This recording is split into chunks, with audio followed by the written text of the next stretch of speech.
Welcome back to another episode of Whiskey. Let me ask you a question. Are you the type of person that you enjoy the thought of whiskey, but never really appreciated it neat? Maybe you like whiskey and you normally use it in order to make some beautiful cocktails. But someone was to offer you a neat whiskey, which means just whiskey by itself, you would pass it up and it's like, I cannot stand the taste of whiskey. Is that you?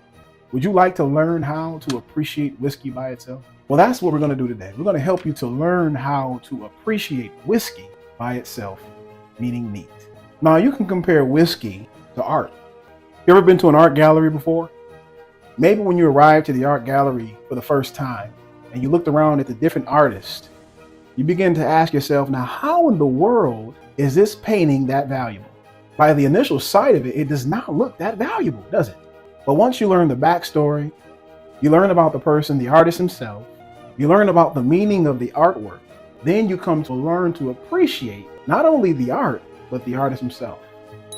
And whiskey is the same way. It's learning the artwork behind whiskey. Like, for example, most of us enjoy a pop Coca-Cola soda from time to time. We call it pop here in Michigan, but most call it soda. Some call it soda pop. But you know that it only takes 24 to 40 hours to produce a nice soda. It's not long of a time. And shortly after that, it's in the stores.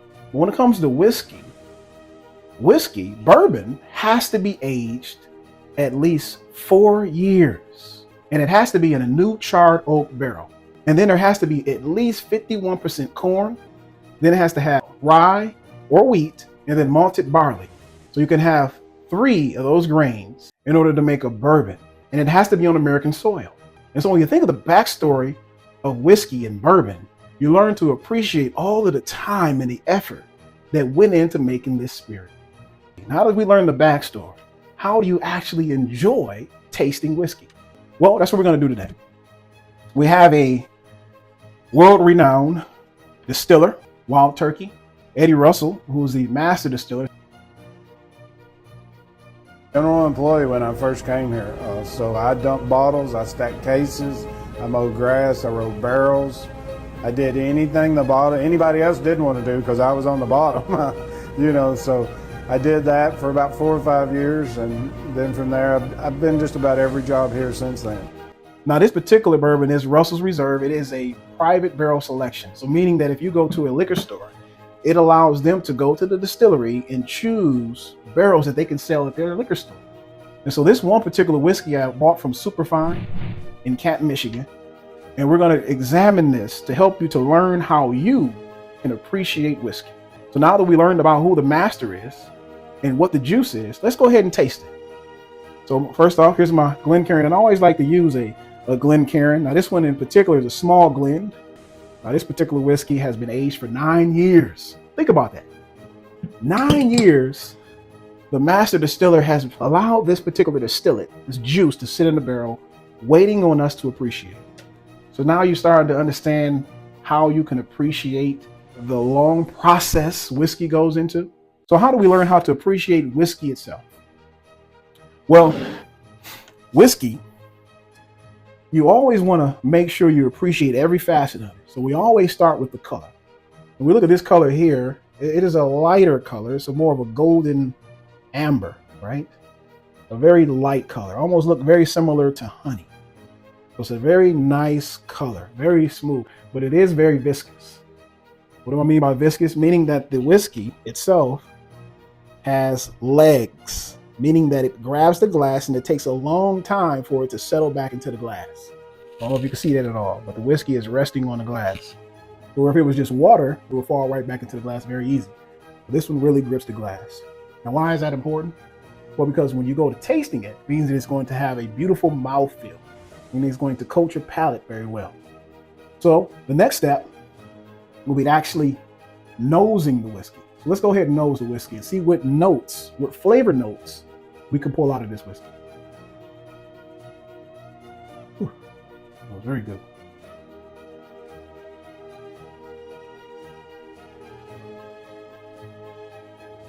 So the first note that I get is honey.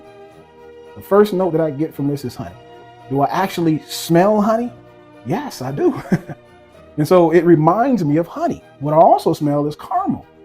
And so you think about the notes that you smell when you're smelling whiskey. Once you can get past that ethanol smell, so that's the thing. Even when you smell that ethanol, you want to make sure you stick your nose deep into the glass. You open your mouth slightly, and then you breathe in, and then you'll be able to appreciate the notes that you smell. So what I get from this whiskey is honey, caramel, and vanilla.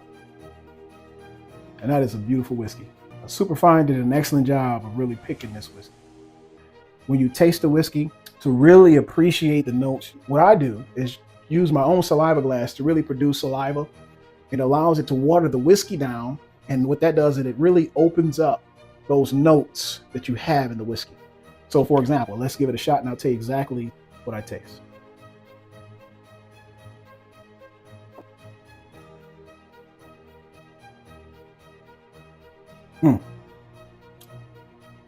So yes, taste honey.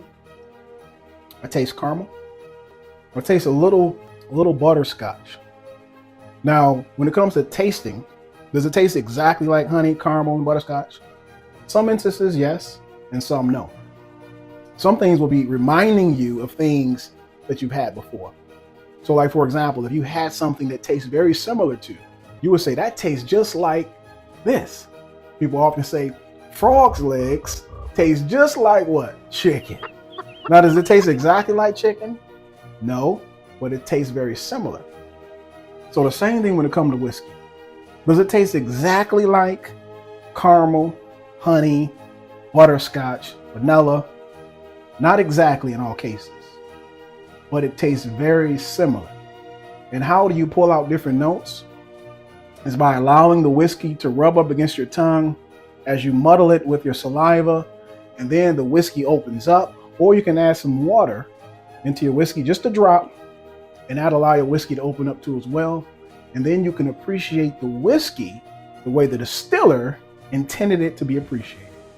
So always nose, observe, and taste. Now that's how you appreciate whiskey.